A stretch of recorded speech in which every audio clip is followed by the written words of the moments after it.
Opa, tokį triuką dėdė serviruoja ir galim važiuoti gaminti papuošalų Šri Lankoje.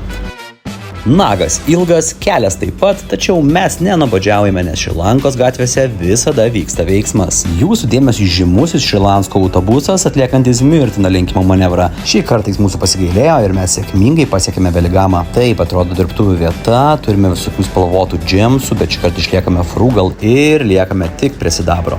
Darbas prasideda nuo žiedo formavimo iš specialaus vaško, bet tada pasirodo šitas bičas ir sako, aš tau padėsiu, draugas. Parenka man tinkančią žiedo formą. Ir šitoj blurry footage jūs matote mane pirmą ir paskutinį kartą dirbantį kažką šitam workshop'e. Draugas paruošė galutinę formą, dedame ją į kažkokį tai kinetinį smėlį, padarome žiedo įspaudą. Dėdė Rimas atlaužė savo brangaus vestuvinio sidabro ir paprašo manęs įpūsti žaizdrą. Sidabrinė arbatėlė jau užvirė, pilame į puodelį šiek tiek juodosios magijos ir bum!